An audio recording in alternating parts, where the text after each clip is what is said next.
Hello and a very good day to you. My name is George Asian. I'm your life coach, motivational speaker, and peak performance consultant. Every Monday, we talk about business. And today, we'll be talking about creating powerful brands. Branding is a very essential part of business, of enterprise, of entrepreneurship. A lot of startups, people who start off in business, think that they don't need to brand. Or maybe they confuse branding with the designs, the fonts, which is not bad, but which really isn't branding. So we're looking at creating powerful brands or branding for startups. You know, when we're talking about creating powerful brands, we want to limit it to people who start up. Is it possible for you to, brand your business as a startup?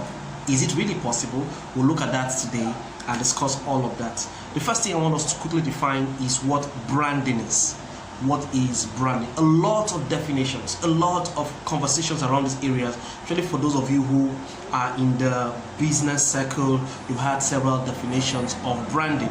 But basically, a brand is that quality that separates you from others. Those features, that stamp of uniqueness, benefits that your product, service, or you provide that literally separates you, distinguishes you from other businesses. So I want you to have this picture. Those days, if you had cows, if people bought cows or cattle, they would stamp their logo or stamp, imprint with hot iron, a stamp on the cow, basically to separate their own cows from others. So when they go into a particular ranch, they quickly they find out which one was theirs, which wasn't theirs.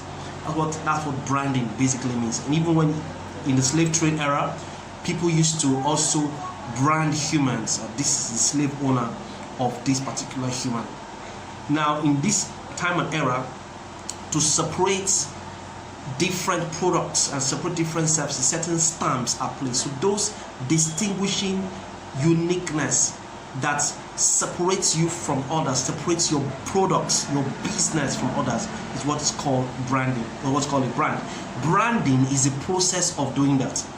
Now, in a larger definition, we can say branding ultimately is the perception that customers have of you, the perception that customers have about your products, about your service, or about you.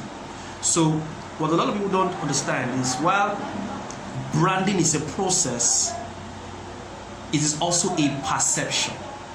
It ends up being a perception, and ultimately the customer's perception is what your brand is. The customer's perception of your product, of your service, or of you, of your talent, is what your brand is. So we have what is called projected identity. Okay, so basically you can say that your brand is your identity. We have what's called projected identity. If you're writing down something, write that down. Projected identity. What does that mean?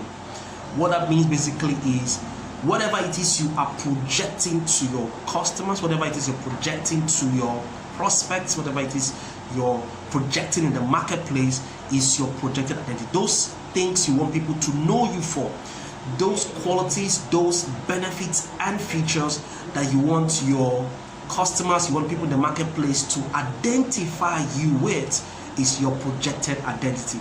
We also have what is called ideal identity. Now, your projected identity is not necessarily your ideal identity. Your ideal identity is what you have at the back of your mind, what image you want people, or the perception you want people to have about your product, about your business, about your service. But it very often isn't that.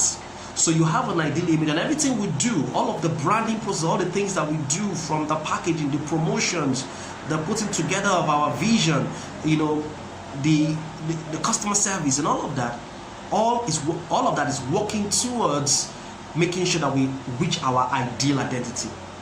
And then we have a projected identity. We also have an ideal identity. And then we have what is called a perceived identity. Now, the perceived identity is the perception that the consumers and the customers, people in the marketplace, and even your competitors, and fellow entrepreneurs perceive how they really perceive you, and that really at the end of the day is your brand. Because like we said, ultimately your brand is the perception that people have of your product, your service, or you. Branding also is the process that helps you achieve that perception of your identity. So we have the projected identity, the ones you project out and you deliberately project out. Doesn't necessarily mean it's your ideal identity, but ultimately our goal is to make sure that our ideal identity is the perceived identity from that customers have of us. So branding is important. It is sum total of the functional emotional characteristics that the consumer attributes to your products or your service. So most materials end up saying that when it comes to branding, it's about what the customer thinks about. Is what the customers perceive your business to be. That's what branding is. So now, but also we've also said that another key thing about branding is differentiation. What differentiates you? What makes you different from others? And in projecting that identity, process of making sure that that is what people perceive of you, you are going to be emphasizing a lot of times your difference. So what makes you unique as an entrepreneur, what makes your product unique as an entrepreneur, is not the similarities you have with others, but it's a difference. It's a difference you have. So you want to focus a lot on the difference. And it begins with your name, the choice of your name. Now, when we say branding, we're talking about a whole lot. Looking at branding your business name. You go to CAC, that is Corporate Affairs Commission. Corporate Affairs Commission is that body in Nigeria that helps people to register their businesses. Okay, and I'm sure in other countries, Ghana, South Africa, America, you have businesses that you have organizations that help you register your businesses. All right. So it begins with that place, your business name. What name you give to your business. It also helps in the perception, the ultimate perception. Your business name has to be very memorable. It should not be tongue twisting. It should not be difficult to pronounce. It should not be too conceptual that it misses out on its essence. Ideally, your business name should be such that people can, quickly know what kind of business that you are involved in. Your choice of business name is important. It should be sassy. Sassy means a bit conceptual, but not too conceptual. A bit, something trendy. Two, it should be memorable. What do I mean by memorable? Means that people should be able to remember the name every time your name is called. And then it should be short and straight to the point. A lot of businesses that we know of today have long names. Long names. For example, you have Cable News Network. Now, instead of projecting Cable News Network, what CNN has chosen to project is CNN, because when they realize the name is long, they use an abbreviation. So most global brands, instead of pushing for their long names, abbreviate it, like MTN, Mobile Telecommunications Network, uses MTN instead of Mobile Communications Network or Mobile Telecommunications Network. You also have things like NTA, Nigerian Television Authority.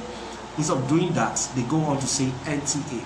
So there are times you may need to abbreviate a name just so that it can make a whole lot of sense. It can end up being memorable. The idea is memorable. Most of you don't know that Yahoo, YAHOO, is an abbreviation of a very lengthy name. When the founders created Yahoo, they called it, Y stands for yet a another, H hierarchical, O officious, O oracle. Yet another hierarchical, officious oracle. That's the full name of Yahoo. But for business and branding purposes, they abbreviated the name to something very small, something very light, and we call it Yahoo. So Your name has to be sassy, has to be memorable, and big brands, and you can copy from global brands, they abbreviate their names so that it can be sassy and memorable. Now you also notice that, okay, let's assume that it's a product name. The product name has to also have something that is, very a one-liner. Usually most fantastic products have one line, monosyllables names. Maggie, yes, one line. Indomie shouldn't be too long, okay? Shouldn't be too long, so that people can, because the idea is for it to be sassy, the idea also is for it to be memorable. So in putting together your brand, you want to think of the name, being sassy, it being memorable, probably using an abbreviation, just so that you can edge the identity, your ideal identity, and make it your perceived identity from the customers. The name is so important. Now, if you're doing an online business, one of the places you go to is you go to domain registrars. Domain registrars are websites that enable you to buy domain names or your identity on the internet. Just like you have the CAC, you have domain registrars where you can buy domain names for the internet. It works almost similar, but when it comes to the internet, again, you want people to be able to look at the website and then quickly know what the website is all about, or look at the Facebook page and know that this is what the Facebook page is all about. At a quick glance, they don't need to try to decode it. It should not be too conceptual, but rather, even if it's sassy, it should be such that people can understand it quickly and easily. So, there lies the natural challenge, because before you go to get a domain name from a domain registrar, a lot of people most likely probably have gotten that name. And so you have primary domain names and secondary domain names. The primary domain names like .com, .net, .org are primary domain names, and they're used very often by top organizations and big brands. If, for example, your brand is the Give Back, obviously, that's a very unique name, and somebody would have used it. So you want to probably use giveback.online or giveback.africa, giveback. So you want to find out, keep searching for names and search for those ones before you can use it. It's important that you find a name that relates quickly to your business. And yes, you can use abbreviations, but again, in using abbreviations in your domain name, be careful, because people may not quickly recognize what kind of domain name you are talking about. So it's important in the branding process. The name that you choose is very important. If you are an individual talent, you need to think about your name. I'll talk about some fantastic guys. I love this woman of God. She's a music minister and a fantastic entertainer. People love her work. She's from Nigeria. She created a worship song that has gone global, and her name is Osinachi. But for branding purposes, she chooses to go for Sinach. Because you see, your name has to be sassy, your name has to be memorable. So even when you are an entertainer or a talent, you want to use a name that is not tongue twisting. It helps you get into the limelight. It helps you get into people's perception quickly when your name is not tongue twisting. So that is very important. I dwelt on name because people don't know how to choose names. They don't know how to choose the name, and then they because at the end of it, it's about the perception people have of you. Let's move on to the second thing. Now, okay, talking about name also, people use other names, like Two-Face is his stage name, that is his brand name. Innocent Idibia is his real name. Blackface has a real name, all right? D'banj is his stage name. Okay, he also has a real name. So even as a talent, you need to understand the importance of naming in the branding process. Naming your business, naming your products, naming your services, and naming it well, so that it is memorable and powerful. Okay, so the next important thing about branding is Branding are those features or those qualities that separates you and really your identity from others.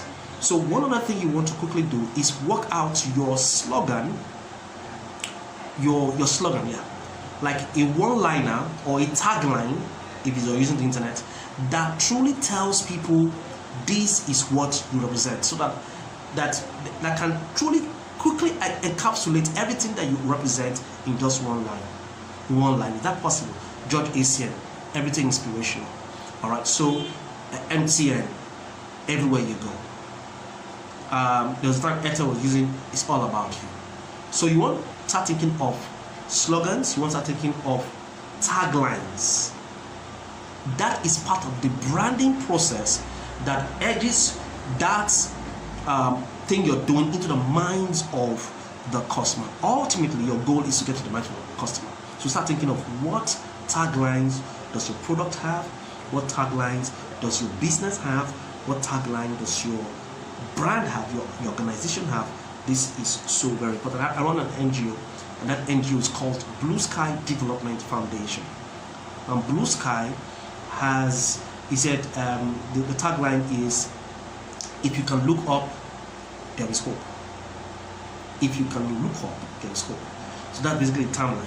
So you want to think along those lines in creating your brand. So that takes me to a very important part of putting together your brand. I believe that when you start thinking of what truly you are born to do, or what your voice is, or what your message is, or what your product really should represent, or what solutions you are, problems you're solving, what solutions you're offering, what value you're creating or adding or bringing to the marketplace, that helps you to put together your brand, and that helps your branding process. A lot of entrepreneurs don't first think about what really am I solving. It's never really about the features. Most of the time when it comes to business, it's about the benefits. What solutions am I providing? What problems am I solving? What value am I adding? And what value am I creating? And you want to quickly put that in a tagline, put that in a slogan. You should go to that and put your brand in one sentence. If you are the brand, can you put what you do in one line, 2 lines max? This process of branding is very important, and these are the things you constantly emphasize again and again to the hearing of people, to the viewing of people through images and so on, so that they can see it and want to buy. So the very important thing you want to push when you're talking about branding is your tagline, or the statement that follows that uniquely. One other thing that comes in very handy in branding is your color. The color that you choose for your business, even for a startup, is important. Don't say, oh, we're a startup, therefore you need to still think of colors. You need to think of colors. What colors do you identify with? Now, top brands identify with colors. Big global brands identify with colors, and usually they identify with 1, max 2 colors. They don't go more than 2 colors, and most of the time they do 1 color. For example, if you think of Facebook, the first thing that comes to your mind is the blue color and the F, but the blue color is what comes to your mind. So when you think of blue, you think of Facebook, you think of Samsung, you think of Panasonic, you think of First Bank. That's a deeper shade of blue. You think of IBM. If you think of another shade of blue, like sky blue, you're most likely thinking of Union Bank. All right. So that is blue. Then identify with blue, and blue universally is a color associated with business. And psychologically, if you tilt towards blue, you have people seeing you as corporate and see people seeing you as serious.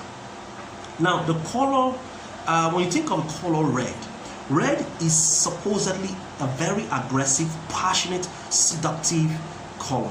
I mean, it's a Christmas color. Red is a Valentine color. Red is a love color. Red is also a passionate color. Red is also an aggressive color. It shows energy, and so red, that's what red represents. But there are brands that have identified red. For example, I know that Virgin Atlantic, Virgin by Richard Branson, identifies with red because, and if you ever enter the Virgin Atlantic air flight, I mean, the people are very unique, very youngish, very unconventional, out of this box kind of. I mean, you have so much fun being in a Virgin plane than being a British Airways plane, because the British Airways was the competition for them years ago. And so they looked at the British Airways, everything was so serious, so executive, so corporate, and then they said, can we make our business sort of young people, can put to young people, can put to mobile people, you know, and then very youngish. I mean, people are dressed, they dress down, they're looking very bright, very energetic, very optimistic, very youngish really in their approach to you. So Red is associated to Virgin Atlantic. You can also think of Airtel as being Red and probably Zenith Bank. All right. Now, when you go down to look at the color green, green of course means productivity, fertility, and then there are different shades of green. In Nigeria, we think of global brands, national brands that identify with green, organizations like Glo, Nigeria's telecommunication network. You have Glo. You also have Hunter Green. Think of Etisalat. All right, these are so. Why am I sharing all these points? Yellow, of course, we know is bright, optimism. That's what yellow represents, and organizations like MTN identifies with it. Why am I sharing all of these organizations, global brands? They identify with a color. Of course, if you have another color by side, but they have a color. Guinness identifies with black. You know, some organizations identify with different shades of blue. Most medical hospitals identify with color white, because white signifies purity, you know, God, religion, hope, you know, health. So you see doctors wear the white lab coats. I mean, all of that. So white is important. But when they're in the theater, there's a reason. I humorously say that there's a reason why when they're in the theater they use the blue color. They use the blue color in the theater, and they make sure the walls are not white, because they don't want people to come out of the whatever state they're in when they're doing the operations and start seeing white and think maybe they're in heaven. All right, but when they see blue colors, they realize that they're seeing the world. All right, so colors are important. You want to find a color and identify with, and universally accepted colors, because it's the psychology of colors that influences your marketing. And even though brown is powerful, there are some shades of brown, like chocolate brown, that will work for your business, that could work. But I'd often tell people who want to do business and really make a lot of sense to walk away from that color. Okay, if you are a man and you do the business, you want to walk away from feminine colors. If you're a woman, you want to take advantage of feminine colors like pink, you know, to reach out to your constituency, because branding is about perception. Brand is about differentiation. Branding is about stamping the uniqueness you have, so you can reach out to a lot of people. So we looked at the name, we looked at the tagline, you know, we looked at the color. Now let's talk about the logo. Now people spend a whole lot of money to, you know, invest in the logo. I mean, I know a certain organization that invested close to ₦1 million in 1990 to put together their logo. They put in close to ₦1 million in 1990 to put together their logo. That's amazing. That's like amazing. And people spend a whole lot more to get brand designers to put together their brand design, you know. And that imagery or that logo or that symbol or that trademark should fully represent all that you are trying to say. And that will, you know, the CEO or the owner of the organization needs to work hand in hand with the graphic designer. They can come up with something that truly, when people look at it, it edits in their mind. It tells them that this is what brand we're projecting, and this is our ideal brand. So your brand is the embodiment and the characteristics of your name, your trademark, your symbol, your design, and the combination of all of this. That's what truly makes your brand your brand. As a start-up business, you want to start thinking branding. You want to start branding your business. You want to start that. You don't have so much, but from the flyers you put out there, you know, the handbills you put out there, the signage should have, you know, everything that you speak. So now let me quickly differentiate between packaging or imaging and your branding. Branding actually is the core of your business, the perception of your identity. And you want to project that, the ideal perception of your identity, you want to project it. That's what your brand is. And so now the branding process of putting together a logo, putting together a name, is part of packaging. Giving yourself a website for organization if you can. And for those who are startups, you have flyers, you have a Facebook page. It should fully represent your brand. A Twitter handle, an Instagram handle. You have, whatever it is that you have, signages, flyers you give out. You should truly represent the brand you're putting out. The combination of all of these factors will enable you to grow your brand. And the next thing that really must flow after packaging is promotions. What makes your brand edge into the minds of the customers or the investors is the fact that you can constantly promote, advertise, push this brand. You have to push it as much as you can. Push your brand as much as you can. Keep talking about what you represent. Keep talking about your uniqueness. Keep talking about your unique selling points. Keep talking about your brand proposition. Keep talking about the impact of the colors you have, what makes your brand different, what innovation you're bringing, what solutions you're providing, what uniqueness. Keep talking to the unique audience you have, what value you're adding, what value you're creating, how much solutions you're bringing, how complicated problems you're able to solve, and how frequently you can do this. You need to keep talking about, you need to keep promoting in different channels, different platforms, online and offline, because as you do that, you are projecting your brand, and that is getting into the minds of the audience. Did you make any sense out of what I just said today? So if you are an entrepreneur, just listen to this video again and watch it, and then follow the ideas I've shared with you. It will truly help you to push your business. Your branding process, your brand strategy will help you in marketing more than just going out there to sell. And people will pay you more if you focus on branding than if you don't focus on branding. So people sell sugar without packaging, but some people package it and then talk about and promote it and put in some aesthetics and then sell that packaged sugar at a higher cost. Coca-Cola is only colored water, and guess how much money you pay for colored water?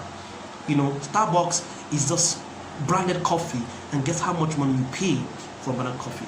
If you can choose to brand yourself as a comedian, you will earn more than if you don't brand yourself. You choose to brand yourself as a motivational speaker or as an MC, you earn more. If you brand your products, whatever products you're selling, and you follow all of these ideas I shared with you, a sassy name or unique logo, identify with a color, great casing, great packaging, great promotions, and you push that into the mind and advertise, you'll be surprised how much results you get to earn and do much more than if you didn't do it at all. So make up your mind that as you begin your business or in your business, you start thinking of branding. You start thinking of branding. You can start reading books on branding, start talking to people about branding, and start looking at how to make sure that your ideal identity, what you have about brand, is projected as a projected identity, and that your ideal identity, your projected identity, results to a perceived identity by the audience. I hope you got value. Make up your mind to like our, click on the subscribe button. If you are on Facebook, I want you to like our page. If you are on YouTube watching this, I'd like you to also click on the subscribe button so you can get you can follow us, and then you can also click on the notification button so you can get updates of every new video we share. My name is Jordan Easton. I was delighted to share with you these thoughts, and I'm sure that you learned a whole lot from us. See you some other time, and God bless you.